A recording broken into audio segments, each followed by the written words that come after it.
El Bien Común, el podcast del Gran Oriente de la Francmasonería del Uruguay, febrero 2022. Amigas, amigos, sean todos bienvenidos a este nuevo capítulo de El Bien Común, el podcast del Gran Oriente de la Francmasonería del Uruguay, en el cual tratamos diferentes temas de interés general para la sociedad. Y en esta oportunidad vamos a estar charlando con un invitado especial acerca de la inteligencia artificial.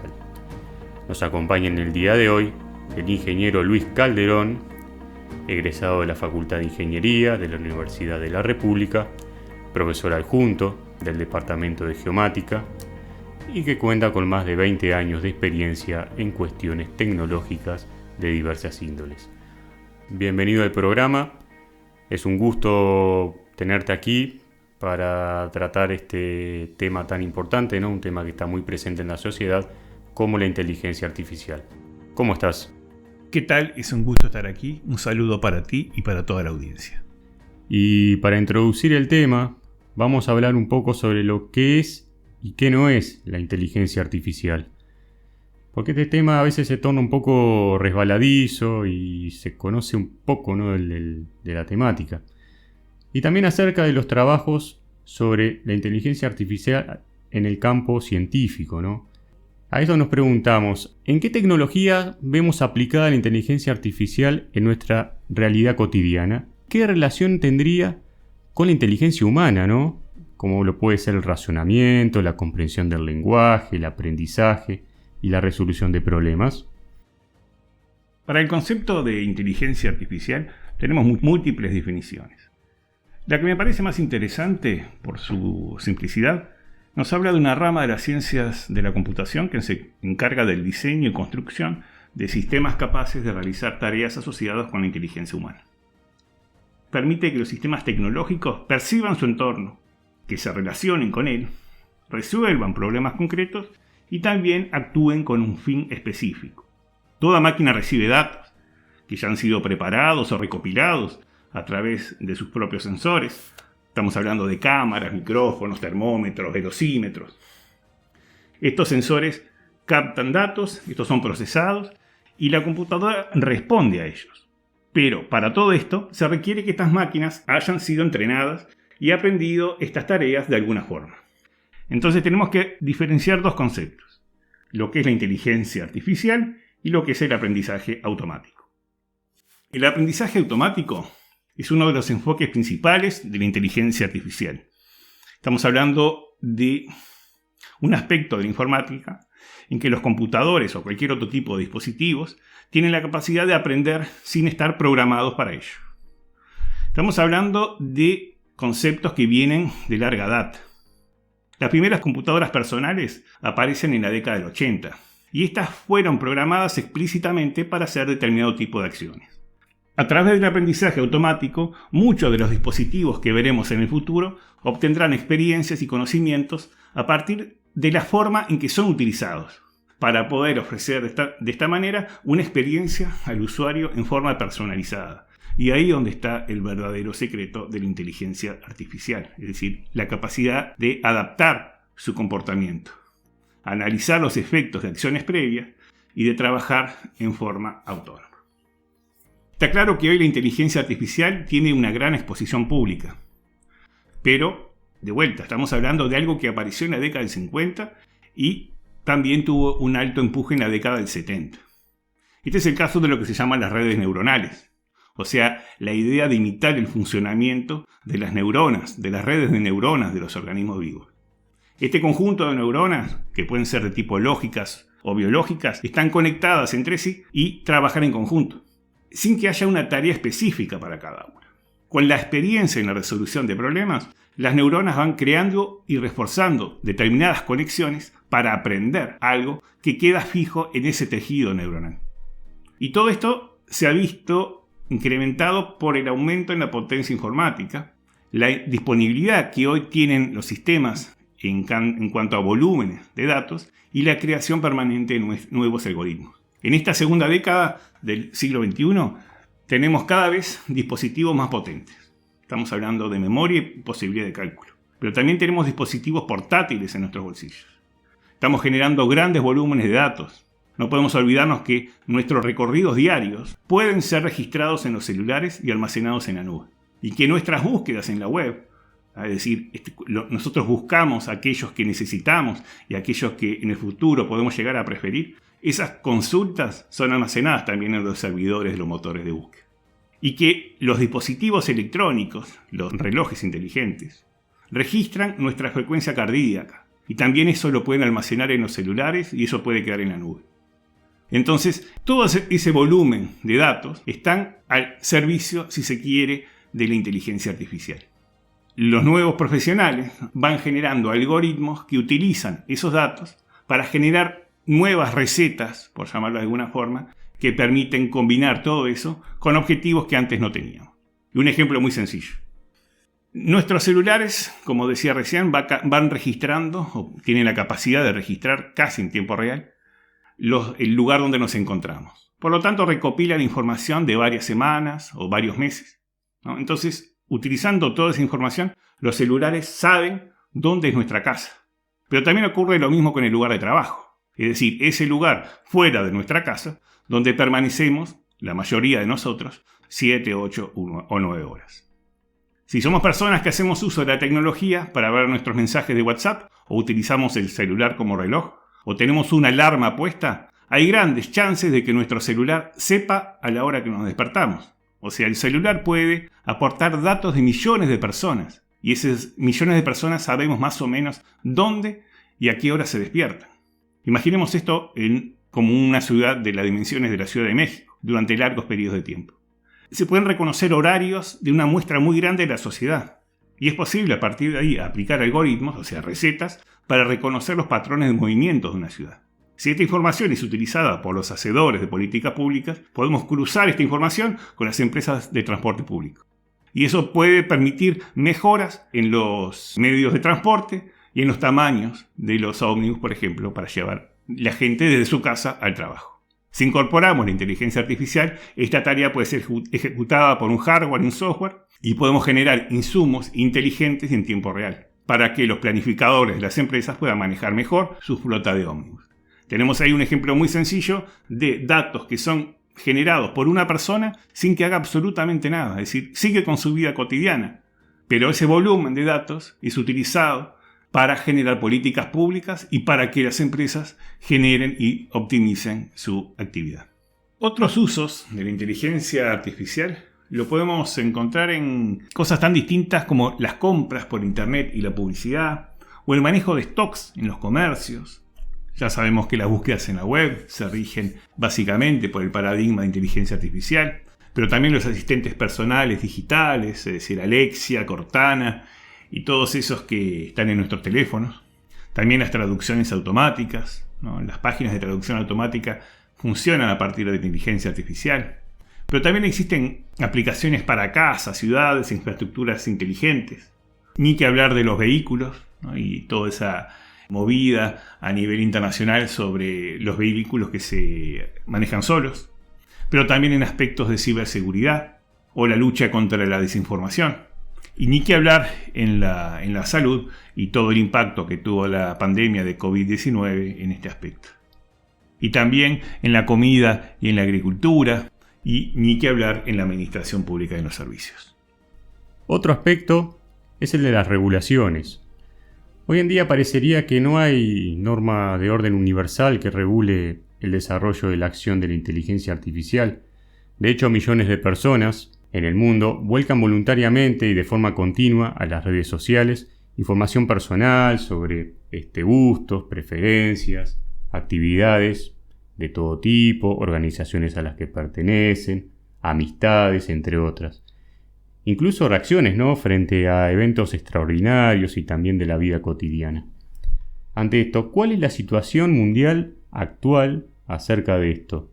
¿Hay una tendencia hacia una regulación mundial de la inteligencia artificial? ¿Puede haber un marco normativo para tanto caos cuando los ciudadanos y ciudadanas individuales reaccionan desordenadamente en cuanto a las cuestiones humanas trascendentes, como por ejemplo puede ser el respetar del honor y el de la dignidad del otro? Vamos a responder esta pregunta a partir de un caso sencillo. Hoy se comercializan celulares que permiten el reconocimiento facial de sus dueños y por lo tanto el acceso a todas las funcionalidades. Si este reconocimiento falla y permite que todos los datos personales, contraseñas, accesos a cuentas bancarias fallan, ¿no? ¿Quién es el responsable? ¿El diseñador original, el fabricante del celular, el propietario, el propio concepto de inteligencia artificial? Las mismas preguntas las podemos trasladar a un siniestro vial ocasionado por un coche autónomo o una mala programación de los semáforos de la ciudad. ¿Cómo deben ser las cadenas de responsabilidades en el caso de sistemas de inteligencia artificial diseñados para la toma de decisiones importantes? Casos de salud o cuestiones de inversión de grandes carteras. ¿Quién tiene la última palabra? ¿Cómo proceder para disminuir la incertidumbre y la confusión? Veamos otro caso. Existen aplicaciones de inteligencia artificial que son muy sofisticadas y hasta se podría hablar de cierta autonomía para estos sistemas más avanzados. Para muchas personas, esta autonomía debe tener una contraparte de derechos y obligaciones. Si una persona tomara estas decisiones, obviamente que se encuentra sujeta a las normas legales, pero podemos hablar de cumplimiento de normas legales en un componente de inteligencia artificial. Y en este sentido la ética se convierte en un aspecto muy relevante. Las sociedades muestran algunas dudas con los algoritmos que tienen capacidad de determinar comportamientos. Si bien la industria y los desarrolladores perfeccionan estos sistemas, todavía queda mucho camino por delante. Entonces podemos plantear otra pregunta. ¿Alcanza con la autorregulación? ¿O tenemos necesidad de regulaciones externas? Muchos de estos sistemas funcionan como cajas negras, es decir, cajas donde solamente se conocen las entradas y las salidas, pero no se conoce el funcionamiento interno del sistema. Por lo tanto, estas cajas negras pueden estar sujetas a sesgos y, por qué no, a discriminación. Tenemos que hablar de alguna característica básica si queremos incrementar al máximo el potencial de esta tecnología. Y estas características son transparencia, equidad, respeto a la privacidad y responsabilidad proporcional. Si un algoritmo, sea del tipo que sea, incumple alguna de estas, todo tipo de iniciativa seguirá limitada. Entonces, hay una pregunta que siempre tiene que estar presente. ¿Es posible mejorar la vida de cualquier persona a través de la inteligencia artificial? ¿O su utilidad se encuentra reservada solo a unos pocos? Aparece la gran palabra que podemos aplicar en tantas otras instancias de la vida: confianza. Las empresas necesitan confianza de que los sistemas devuelvan resultados en forma transparente, ética, que respete la privacidad y la equidad, y la responsabilidad de acuerdo con los riesgos de la aplicación. Y también la capacidad de las organizaciones para proporcionar, desarrollar y operar la inteligencia artificial. Pero también confianza a la hora de controlar y mitigar resultados no deseados, o los que pueden ser perjudiciales para los potenciales consumidores. Al mismo tiempo, los consumidores también deben incrementar los niveles de confianza, sobre todo en la utilización de esta tecnología, que no es otra cosa que saber cuándo está siendo utilizada y de qué forma impacta en sus vidas. Pero obviamente la confianza únicamente no alcanza. En cuanto a experiencias internacionales, podemos destacar las acciones llevadas a cabo por la Comisión Europea, que en el año 2018 puso en funcionamiento un grupo de expertos para debatir sobre los desafíos que plantea el desarrollo de la inteligencia artificial. Y también el impacto de los derechos fundamentales de la Unión Europea y que se centran fundamentalmente en el propósito ético de la inteligencia artificial y también en su robustez técnica. En otras palabras, una inteligencia artificial que respete los derechos humanos y la regulación vigente, al tiempo que garantice que la falta de pericia tecnológica por un manejo inadecuado no cause daños involuntarios, aunque ésta haya sido utilizada con buenas intenciones. Estas acciones procuran que la inteligencia artificial en Europa, sea por fabricantes o programadores europeos o por compañías extranjeras que ofrezcan sus servicios, prioricen la competitividad responsable frente a la innovación desmesurada. En nuestro país, la GESIC, la Agencia de Gobierno Electrónico, Sociedad de la Información que depende de Presidencia de la República, elaboró en el año 2009 un documento llamado Estrategia de Inteligencia Artificial para el Gobierno Digital, y que fue puesto oportunamente a consideración pública. Este documento centra precisamente en establecer en grandes líneas los propósitos generales, los aspectos de gobernanza en la administración pública, el desarrollo de capacidades, el uso responsable, la interacción entre la ciudadanía y la inteligencia artificial. Es precisamente este último punto el que quiero destacar, ya que pretende enfocarse en la discusión de la forma en que todos nosotros, en tanto que ciudadanos de la República, nos relacionamos con el Estado, la forma en que se diseñan e implementan las políticas públicas y cómo son las formas en que se miden los resultados. Y hacia ese sentido se han establecido algunos objetivos que van desde campañas de difusión y sensibilización para transmitir la forma en que la inteligencia artificial es utilizada en la administración pública, hasta la promoción de la tecnología y su desarrollo para potenciar el involucramiento y la participación ciudadana. Que hoy cualquier persona tenga la posibilidad de controlar desde su celular los dispositivos electrónicos del hogar, como puede ser una aspiradora, la televisión, cámara de seguridad, entre otros, parece una realidad que la inteligencia artificial modifica de manera profunda la forma de relacionamiento de las personas con los medios materiales que la rodean, entre las personas y de las personas con las instituciones, ¿no? De ahora aparece también, o podría decir que aparece el sujeto sistema, ¿no? Y con esto una relación que se establece o que se podría establecer entre el sistema y el ser humano. ¿Cómo se observa desde el ámbito académico-científico estos fenómenos que implican esta relación ser humano-sistema?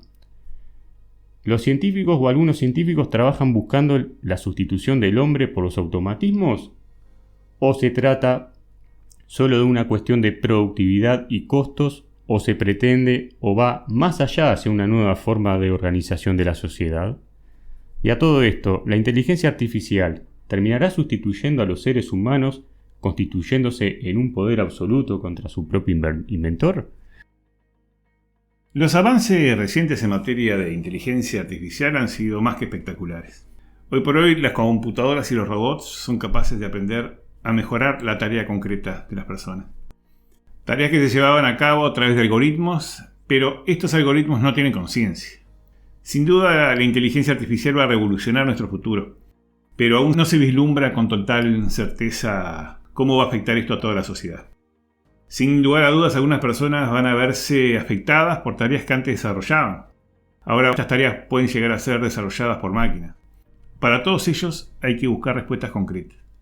Pero hasta que aparezcan estas respuestas concretas, las sociedades van a seguir conviviendo entre una mezcla de fascinación y de alarma. No podemos perder de vista que se habla continuamente y hasta a veces un poco demasiado de la inteligencia artificial. Obviamente que existen algunas concepciones que no son del todo acertadas. Entonces, este tipo de iniciativas como la del Gran Oriente, la francmasonería del Uruguay, permiten transmitir algunos conceptos tecnológicos, pero también en lo referente a algunas cuestiones de tipo ético y moral, intentando, a mi entender, impulsar el estudio desde la ciencia y el conocimiento. Muchas veces se piensa en un potencial casi ilimitado, pero todavía siguen aspectos sin resolver que son muy básicos, como darle sentido común a las máquinas, por ejemplo.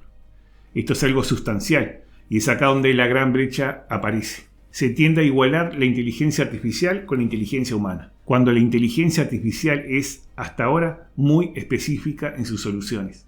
Cada componente de inteligencia artificial ejecuta una tarea única, mientras que los seres humanos desarrollamos múltiples tareas en forma simultánea, y esto durante toda la vida.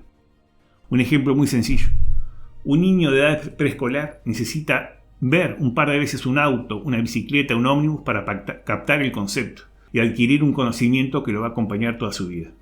Una máquina requiere varios cientos de miles de ejemplos de imágenes de autos, bicicletas, motos, ómnibus, pero también de perros, de árboles, de bancos, para poder aprender a desarrollar ese mismo poder de identificar y discriminar.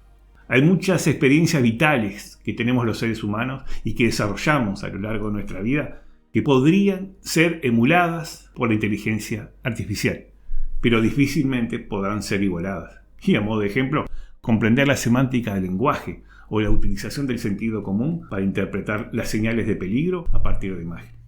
Los seres humanos aprendemos en forma incremental y somos capaces de relacionar lo que aprendemos ahora con lo que ya teníamos aprendido. Y esta es una cualidad que la inteligencia artificial por ahora está lejos de alcanzar. Entonces, la pregunta que todos nos podemos hacer es, ¿qué tan buena es? Por supuesto que la inteligencia artificial es buena, pero para llevar a cabo tareas sumamente específicas. Lejos tenemos que tener la idea de que las máquinas pueden llevar adelante cualquier cosa que pueden desarrollar los seres humanos. Las máquinas pueden llegar a tener competencias para desarrollar una tarea, pero están muy lejos de tener una comprensión cabal de la importancia de esa tarea. También las máquinas difícilmente van a poder resolver situaciones para las cuales no están programadas, o sea, para las cuales no fueron entrenadas, o cuando requieren habilidades de tipo social, es decir, empatía o comunicación, o un nivel alto de creatividad, o una manipulación diestra en tareas manuales. Hace un tiempo se hizo un experimento muy interesante donde se puso a competir a un patólogo con cierta experiencia y un módulo de inteligencia artificial para detectar casos de tumores malignos. A los dos se les puso el mismo experimento, una cantidad de imágenes y comparar los resultados, ¿no?, para detectar el error. Y en este caso el error del patólogo fue aproximadamente del 3,5% en el diagnóstico. El módulo de inteligencia artificial tuvo un poco más del doble, cerca del 7,5%. Lo interesante es que la combinación entre ambos trabajando en conjunto bajó el error a 0,5%. Es decir, trabajando juntos, inteligencia artificial e inteligencia humana mejoraron los resultados, notoriamente. Entonces, este es un claro ejemplo de que seguramente el futuro pase por la complementación de ideas. Es tan importante el hecho de que las máquinas están aprendiendo a realizar tareas específicas, que antes eran reservadas exclusivamente para la capacidad humana, como el hecho de que las personas aprendan a trabajar en forma conjunta con las máquinas. Y esto es lo que se denomina la inteligencia artificial centrada en el humano, es decir, nunca quitar al ser humano del centro de decisión. Hace un par de minutos hablábamos del reemplazo de los seres humanos por máquinas. Obviamente que está ocurriendo y sin duda esto va a incrementarse en el futuro, fundamentalmente en aquellas tareas más rutinarias y que la tecnología puede reemplazar al ser humano, si no totalmente, por lo menos parcialmente. Hay una infinidad de tareas donde la inteligencia artificial difícilmente reemplace al ser humano. Es decir, estamos hablando de tareas cuando se requiere comprensión de la tarea, tareas donde requieran la empatía con otra persona, o tareas donde la inventiva para lograr una tarea sea necesaria, o también la creación que permite que la innovación que conduce el progreso, o el trabajo colaborativo, o la adaptabilidad para adquirir nuevas funciones y alcanzar nuevos objetivos. Y también la capacidad de hacer aportes sociales. Cuando las tareas tienen este tipo de características, difícilmente podrán ser reemplazadas por inteligencia artificial. En resumen, todo sistema requiere de colaboración y las máquinas solo colaboran en la medida que son programadas para llevar adelante esta tarea. Y por otro lado, el ser humano, en su esencia, nace, se desarrolla y vive en sociedad. Es decir, su vida pasa por compartir tareas con otras personas, sean estos compañeros de trabajo, clientes, vendedores o incluso otra persona de la sociedad, con la cual yo tengo que intercambiar un bien o servicio. Entonces creo que la respuesta de la relación entre el hombre y el sistema tiene que ser respondida más por un filósofo en el entendido de que va directamente al punto medular de nuestra propia existencia como especie. En este sentido, la UNESCO, en un informe del año 2018, expone 3 riesgos potenciales que sufriría el ser humano ante una eventual sustitución por máquinas. En primer lugar, obviamente, la escasez de trabajo, pero también los problemas de autonomía del individuo, y esto conlleva problemas a nivel de la libertad y la seguridad. Y también la superación del género humano al irse sustituyendo cada vez más por máquinas cada vez más inteligentes. Y hay otro aspecto también que hay que tener en cuenta, que refiere a la rentabilidad de las máquinas, y es algo que muchas veces no lo tenemos en vista. Por ejemplo, los altos costos de consumo de energía, o los costos necesarios de material tecnológico para la toma de decisiones, y el reconocimiento de los espacios en que se deben trabajar. Entonces, otra pregunta que siempre nos podemos hacer es, ¿sustituir para qué? ¿Cuál es el objeto final de esta sustitución? Esta pregunta tiene tantas respuestas como interesados en responderlas. ¿No sería la misma respuesta para un especialista en tecnología, para un empresario, para un gremialista o para un trabajador? Todos vamos a estar teñidos de subjetividad y vamos a tener opiniones discordantes. Pero nuestra verdadera evolución como sociedad que adopte la inteligencia artificial se verá concretada cuando hayamos encontrado las respuestas como colectivo y no como agentes que actúan en forma independiente. Más allá de las teorías conspirativas, especulaciones, entre otras, de lo que pasa, por ejemplo, en los países llamados del primer mundo y las grandes corporaciones que últimamente hemos estado presenciando, ¿existe relación entre el ámbito académico y el mundo empresarial u otras instituciones del Estado uruguayo sobre proyectos concretos vinculados a la inteligencia artificial? Nuestro país cuenta con un centro interconectado, con un hub, muy interesante en esta área del conocimiento. Podemos hablar de una muy buena integración del espacio académico, del mundo empresarial, de las distintas estructuras de gobierno y también, ¿por qué no?, de la ciudadanía en general. En primer lugar, existen una múltiple oferta de cursos a nivel de distintas universidades o centros de estudios, academias e institutos. Y por citar alguno, el curso de aprendizaje profundo para el análisis de imágenes biomédicas a cargo del Instituto de Ingeniería Eléctrica de Facultad de Ingeniería de UDELAR, o también el diploma de especialización en inteligencia artificial dictado por la Facultad de Ingeniería de la ORT, y la Universidad de Montevideo, a través de su Facultad de Ingeniería, también viene llevando una interesante cantidad de proyectos de grado relacionados con la temática de la inteligencia artificial. También podemos hablar de la Universidad Tecnológica en su sede de Rivera, que ofrece un posgrado en robótica e inteligencia artificial. Desde el punto de vista empresarial, vale la pena destacar las iniciativas llevadas adelante por la Cámara Uruguaya de Tecnologías de la Información para difundir y divulgar toda esta tecnología, en el sentido que se espera que estos mercados, sean de productos y servicios o del mercado laboral, vayan evolucionando y fundamentalmente acompañando los avances a nivel internacional. Vale la pena destacar que el mundo de la inteligencia artificial, fundamentalmente desde la perspectiva de los desarrolladores, implican oportunidades laborales para las 4 etapas fundamentales de todo este proyecto, que son la recolección de datos, la organización, la limpieza y la preparación de los datos, el análisis de los datos, y la integración a nuevos modelos de inteligencia artificial de los datos obtenidos. Es decir, es cuando se pone en definitiva en producción la inteligencia artificial. Todo esto requiere mano de obra. Entonces, cuando hablamos de inteligencia artificial tenemos que tener la doble visión, que por un lado se están perdiendo puestos de trabajo y por otro lado se van creando puestos de trabajo. Desde el punto de vista gubernamental, nuestro país cuenta con la Comunidad de Inteligencia Artificial de la Administración Pública para fomentar la utilización de estas herramientas en el ámbito público y generar espacios de intercambio entre múltiples sectores. Algo que tenemos que tener en cuenta y es digno de destacar es que en el año 2020, en plena pandemia, nuestro país fue reconocido como el segundo país de Latinoamérica por su preparación gubernamental para la inteligencia artificial, de acuerdo con el índice 2019 elaborado por el Centro Internacional de Investigaciones de Perspectiva para el Desarrollo de Oxford. Quizás un aspecto negativo de estas tecnologías es que son muy invasivas, ¿no?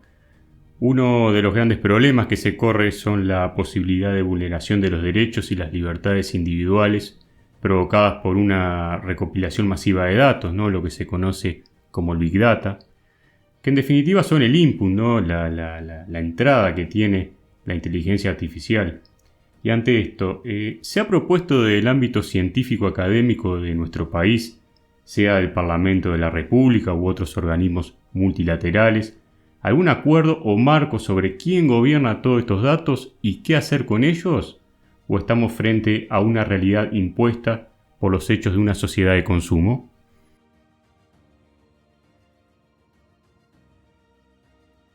Las estimaciones a nivel internacional son que una persona promedio genera y se generan alrededor de 1.7 megabytes de información por segundo, y que esta información se va duplicando año a año. Existen para esto 2 motivos fundamentales: la producción directa de información por parte de los usuarios debido al auge de los dispositivos tecnológicos, pero también la información generada por la interacción entre los objetos y las personas, entre los objetos entre sí y también entre dispositivos con sensores conectados a la red. Y esto es lo que se denomina Internet de las cosas. Obviamente que todo este volumen de información, como el procesamiento y análisis, tienen un valor intrínseco y extrínseco a nivel de producción, a nivel económico, social, para el ejercicio de actividades, sea del sector público o del sector privado.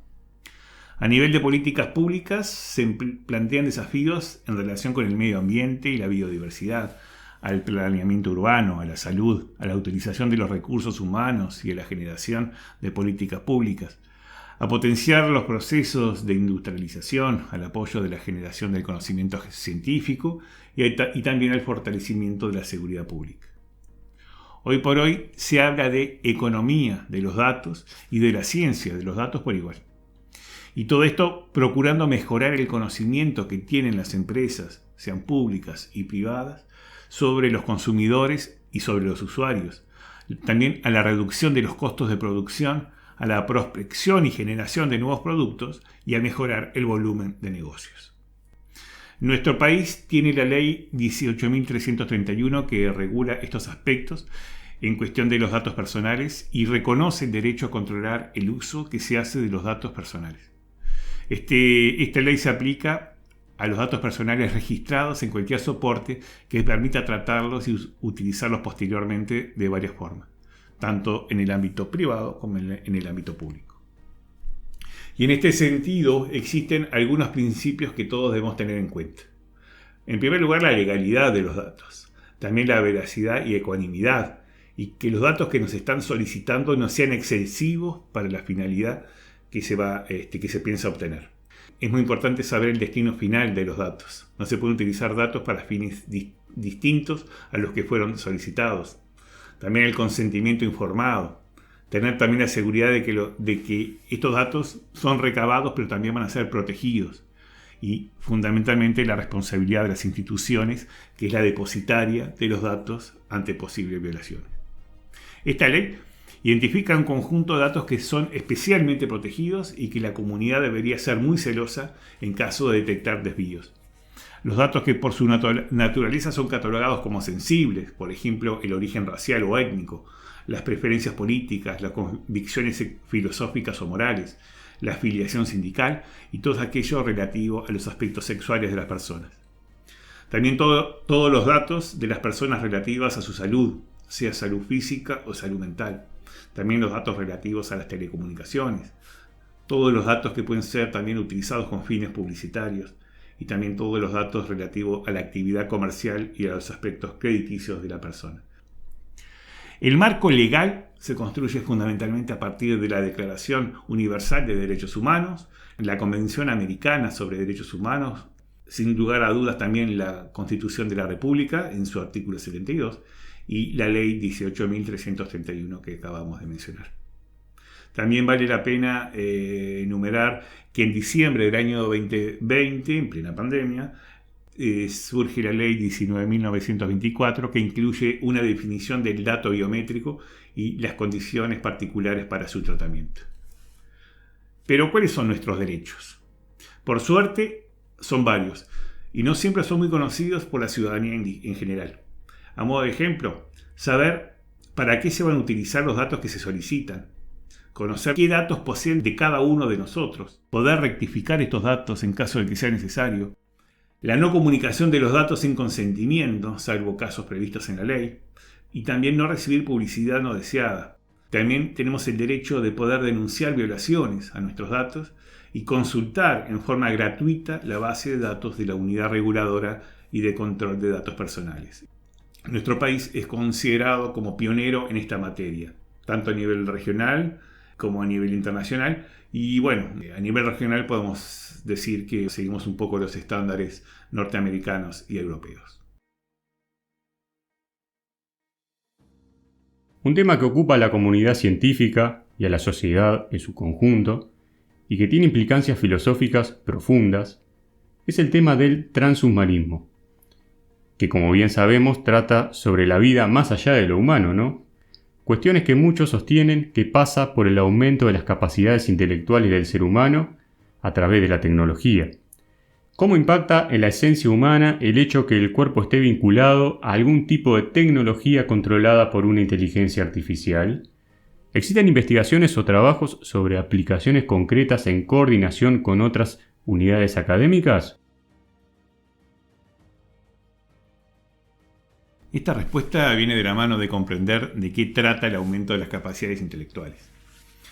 Una cosa es pensarlo desde el lado del individuo y otra de la raza humana en general.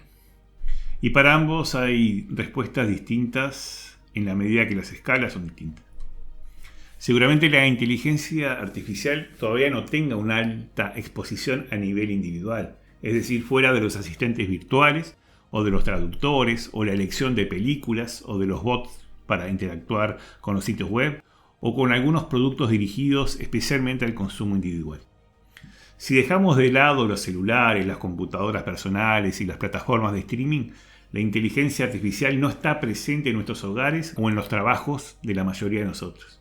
Casi que podríamos decir que la inteligencia artificial entró de incógnito en nuestras vidas. Esto cambia a nivel de la industria. Ahí sí, en algunas industrias hay una fuerte presencia de la inteligencia artificial. Y seguramente vaya en aumento, apareciendo nuevos productos, nuevas soluciones, nuevas oportunidades de negocio. Obviamente, la inteligencia artificial tiene una gran presencia en el mundo de la sanidad y la salud, fundamentalmente aplicadas al diagnóstico y al seguimiento de distintas patologías. Ya hemos comentado que fue muy importante el aporte de la inteligencia artificial en el combate contra el COVID, y lo fue la búsqueda de herramientas para facilitar el diagnóstico, en la búsqueda de vacunas y el diseño de estrategias para frenar la expansión. Está también presente el factor tiempo. No es lo mismo pensar a corto plazo que a largo plazo. No es lo mismo pensar en los beneficios que ofrece la inteligencia artificial a un individuo en el corto plazo que a toda la sociedad en el largo plazo.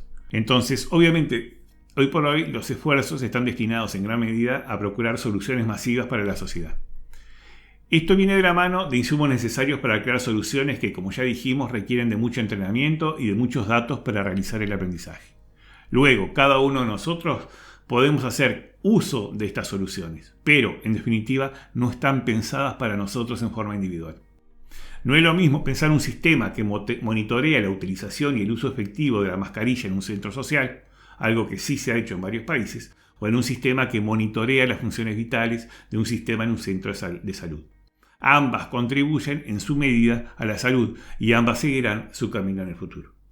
Pero estamos lejos de sistemas de inteligencia artificial que permitan hacer una descarga de la memoria, de las capacidades cognitivas de una persona a una red de computadoras, intentando preservar una versión digital del individuo. Eso forma parte más de la ciencia ficción que otra cosa. Cierto es que hay iniciativas en ese sentido y que vienen de la mano de pensar el cerebro como una computadora y de crear conectores que conecten esa computadora biológica a una computadora tal como la conocemos. Pero bueno, la dinámica compleja que tiene el cerebro, la misma de la que emerge la condición humana, es imposible de replicar. Por otro lado, están los dilemas éticos que esto plantea. Si esto fuera posible, estas descargas de la mente humana, sería mucho más fácil clonarlas, alterarlas y crear mentes artificiales que utilicen el potencial creador de su símil biológico, pero con otros fines. Imaginemos un Einstein pensando en cómo resolver temas bélicos, o un Beethoven utilizando todos sus conocimientos de composición para armonizar el tránsito de una ciudad. Lo que sí está muy cercano es la utilización de nanosensores impulsados por inteligencia artificial. Y esto permitirá a los investigadores rastrear varios tipos de moléculas biológicas sin perturbarles. Y este avance podría facilitar nuevas terapias y tratamientos para todo tipo de enfermedades. Perfecto. Y para ir cerrando el programa, ¿qué aplicaciones concretas y útiles de la inteligencia artificial observás en el corto, mediano y largo plazo? ¿Y qué beneficios puede tener en una sociedad pequeña como la uruguaya? Y para terminar, ¿qué le sugerirías a un estudiante interesado en el tema? Voy a ser breve en esta respuesta. Más allá de lo expuesto en estos minutos, la inteligencia artificial no crece sola. Requiere datos, infraestructura, conocimientos, personas especializadas. Uruguay está en condiciones de aportar esto y mucho más a todo el mundo. Y estos son beneficios inmediatos para nuestro país. Por otro lado, la inteligencia artificial requiere de avances en materia de comunicaciones, de salud, de finanzas, de ingeniería, de gestión y de todos los campos donde sea posible encontrar una solución. Y eso va a profundizar las mejoras tecnológicas y por lo tanto mejorar la producción y la calidad de vida de todos nosotros. Ese creo que sería el principal beneficio. El poder aprovechar la inteligencia artificial con nuestros recursos, haciendo convenios, promoviendo investigación y la formación de las nuevas generaciones. Pero, en mi carácter de humanista y libre pensador, el consejo que le daría a cualquier estudiante de esta u otra disciplina es que se forme, se especialice, utilice todas las oportunidades que la tecnología nos brinda para mejorar en aquello que le va a ofrecer a la sociedad, pero que nunca ponga la tecnología por delante de los seres humanos, que se apoye en la ciencia, en la prueba, en la experiencia, en la razón, en la observación, y que no hay verdades reveladas en el mundo científico, que una verdad hoy puede ser reformulada en el día de mañana. Pero para esto siempre se requerirá de hombres y mujeres y de todo aquello que nos define como humanos. Bueno, Luis, ha sido un placer tenerte aquí con nosotros compartiendo tus reflexiones, que seguro han sido muy enriquecedoras para todos los oyentes. Esperamos reencontrarnos pronto y te envío un gran saludo. Muchas gracias, Bruno. Simplemente agradecerte la invitación y un saludo también para ti y para toda la audiencia. Amigas, amigos, muchas gracias por habernos acompañado. Los esperamos pronto y acompáñenos en otro próximo episodio, el cual estaremos lanzando en el último domingo del mes de marzo. Un saludo para todos.